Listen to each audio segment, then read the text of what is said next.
Hey guys, welcome back to the Birthday Party channel. Today I'm going to show you some easy, inexpensive, really fun DIY projects to help you decorate for Halloween with a modern touch. This year Halloween looks a little bit pared down, but that doesn't mean that you can't decorate with some really fun pieces and get crafting and creative with your decor. And our first DIY Halloween project going to be these really cool modern looking pumpkins, which are so easy to make. And this is a great project for saving some money and basically, changing the appearance and the look of those really inexpensive pumpkins that you can find anywhere from your local Dollar Tree to your craft store. And all we're going to do is to use some acrylic paint, and I'm using black and white. So I'm going to paint some pumpkins white, some pumpkins black. Some of them I'm going to mix the two colors, so this is really inexpensive as well, to create different shades of gray. Obviously here for this project you can use whatever colors suit your decor, but because we're going for a modern look, kind of like a monochrome, neutrals and everything, these are the colors that I chose. And with just these two colors you can create an array of different shades of gray. You can really go to town and kind of create some really funky designs with just two paint colors. So basically for some of them I painted them black and then just changed the color of the stalk and painted it white.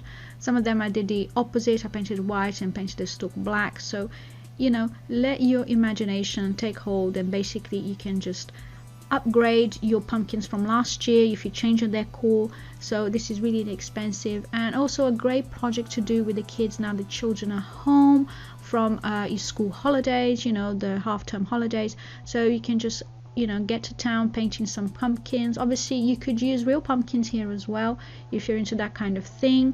I kind of like recycling my decor, it's inexpensive and it's great fun as well. And these pumpkins, I've had them for a while in my stash. I've never used them because I never really liked the color, just too kind of too kitsch and too garish for my decor and my taste, so I decided to paint in more neutral colors.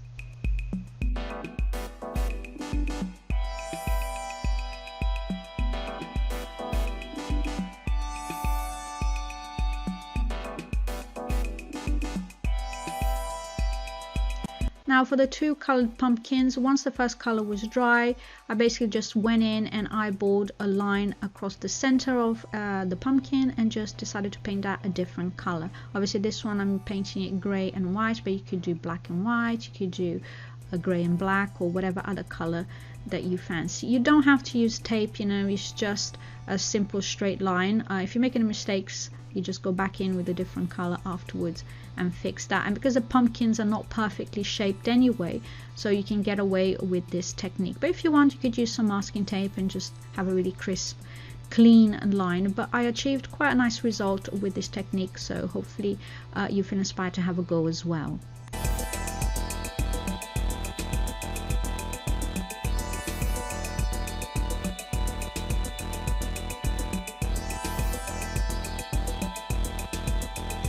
I really like how these pumpkins turned out, you guys. I think they look so chic and so modern and perfect to decorate for Halloween, but also for the fall season if you like that kind of decor. And I paired them on my mantle with this really cool metallic looking skull vase, which I'll show you how to make next.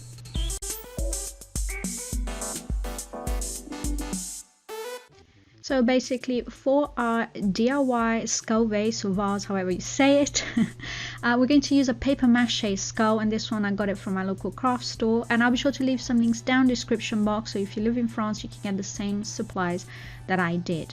And to paint this I found this super cool paint which I am absolutely in love with. It's quite expensive, but it does go a long way, and it's kind of like a metallic paint that has glitter in it. I'm sure you've seen it before, but this one is really good quality, really thick, and a little bit goes a long way, like I said.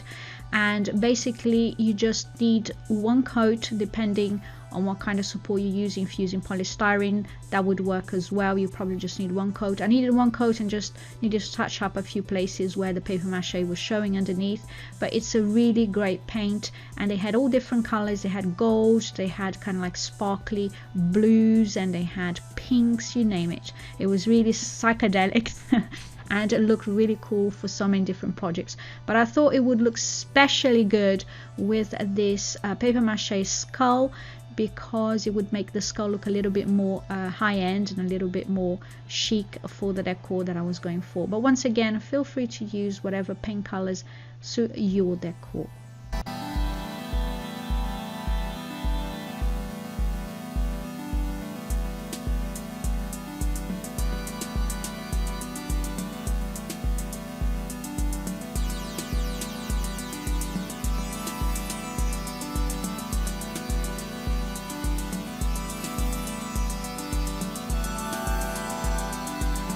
Now, because I was going to make this skull into a vase or a vase, I just took a little lid from a jam jar just to measure roughly where I was going to cut the hole for my vase.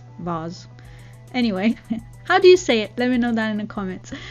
So basically that area I did not paint because this paint, like I said, has glitter on it and it was quite thick as well. So if I painted that, I would find it really difficult to cut the hole afterwards. So I just left that area without any paint, plus it saved me some paint anyway, so you know, it's a win-win. So once your paint is dry, completely dry, and you're happy with the result, see how shiny it looks. It's absolutely gorgeous, this paint, I tell you. You're going to very carefully take a craft knife, and I mean extremely carefully. This is not a project for children, and be sure that if you're a grown-up, you go easy and go slowly like I am doing here. So I did not want to fast forward the video just to show you how slow you need to go, and be careful not to cut yourselves. Okay, so go around the area that you left unpainted and cut completely into the paper mache skull. This is why I actually decided to use a paper mache skull, because usually these paper mache shapes, they are hollow on the inside. If you choose a polystyrene skull, for example, it might not be hollow inside, so you might have to cut a hole but then kind of dig in, you know, and to just kind of make a bigger hole. So one, you might make a little bit more mess, and two, it might take a little bit longer for you to turn your piece into a vase. So basically, if you have a paper mache skull, this is a lot easier because, like I said, they're hollow on the inside. So very carefully make your hole, and this is why I was so glad I did not paint this, because paper mache skull was quite hard anyway. So if I had painted it, it would have made my job a lot harder. So once you cut it neatly, you will see that is basically you just lift that little lid that you cut off, and you can fill it with faux flowers like I did. So I used hydrangea and roses, which were just silk flowers, but they look quite realistic, so I didn't need to add any water or anything. But if you want to use fresh flowers, you can as well. You could find a small jam jar or a little test tube or something, or even a yogurt pot to put inside to keep your flowers fresh with water in there. So once you've done that, basically it's just a matter of arranging your beautiful blooms to use to decorate for Halloween, or even you can leave this vase around your home on a shelf or on a mantle all year round. I think if you like that kind of decor, if you have a decor that's a little bit edgy and a little bit funky, I think that would work just as great.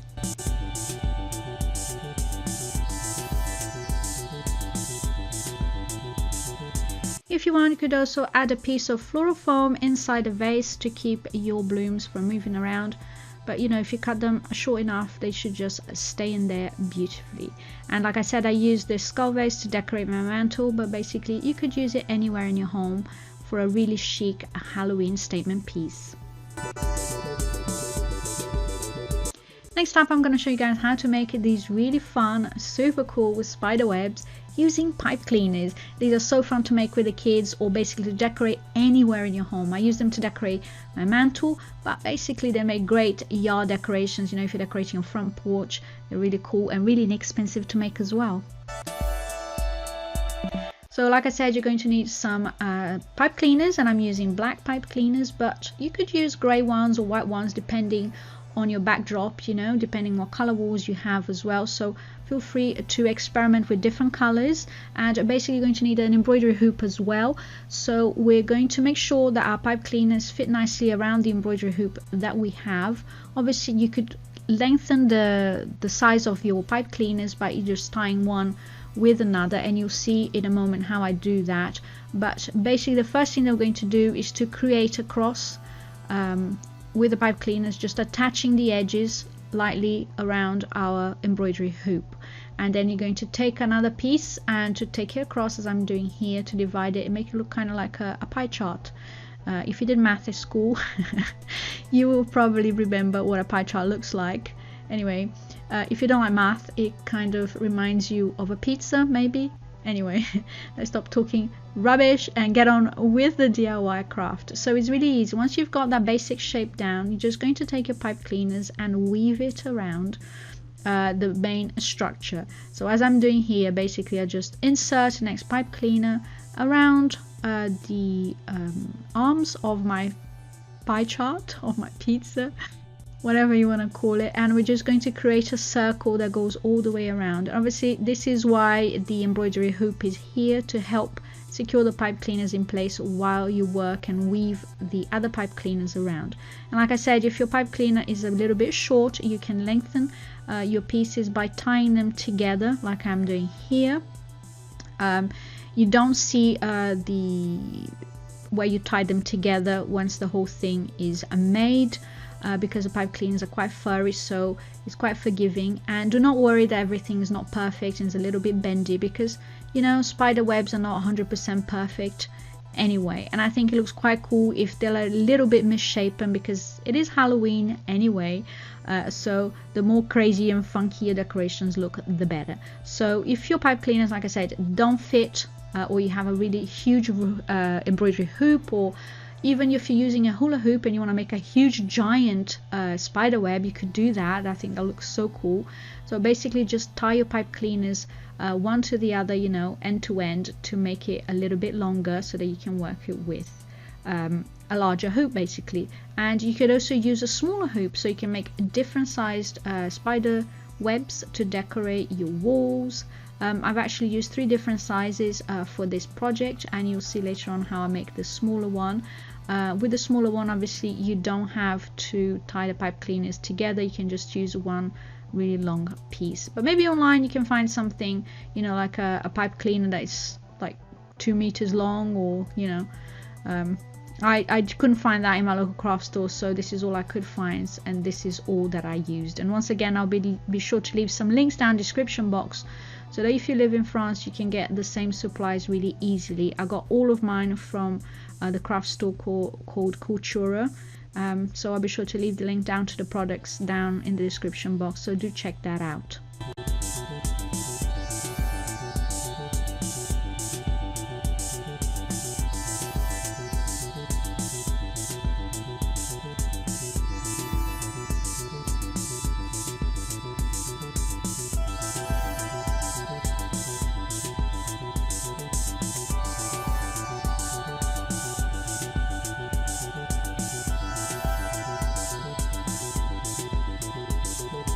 Now when you've finished your spider web and you have a little tail left from your pipe cleaners, do not cut that off just yet. Just basically use that and weave it around the center to make sure that all your pipe cleaners are nicely secure in the center. If you haven't got a little tail left, you can just snip a little bit of another piece of pipe cleaner and do that anyway, just to make sure that the center is nicely secure and it won't unravel on you. So once you've finished weaving all the pieces of pipe cleaner around and you're happy with your spider web, basically you're just going to shape the little bits, the little segments, and make it look even more like a spider web. So basically all I'm doing here is pressing them upwards in the same direction to create that spider web shape.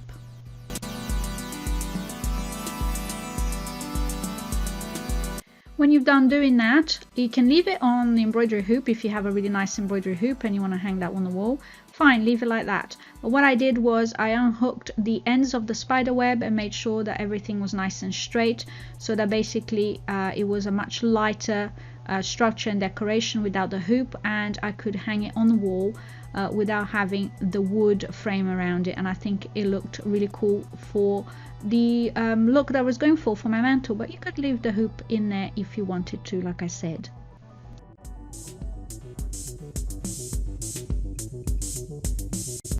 Now I just want to show you guys how I made the smaller spider web, obviously using a smaller diameter hoop. As you can see, the pipe cleaners fit around it perfectly, and you don't have to add as many extensions as I did before, because obviously the hoop is a little bit smaller. You might still have to add a few, but you know, you need less pipe cleaners basically, depending on the diameter of your hoop.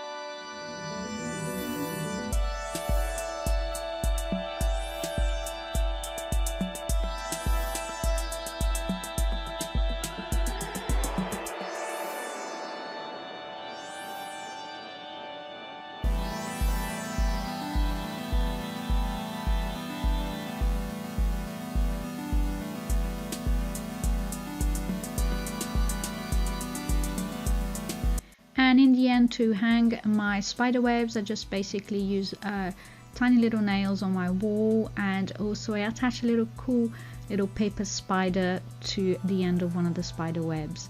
There you have you guys. I hope you've enjoyed these ideas and feel inspired to have a go creating some fun modern Halloween decorations for your home. If you like this video, please don't forget to give it a thumbs up. It lets me know that you like this kind of content, and obviously subscribe to the channel to see more fun and DIY and crafts. Thank you so much for watching, and I'll see you next time. Bye bye.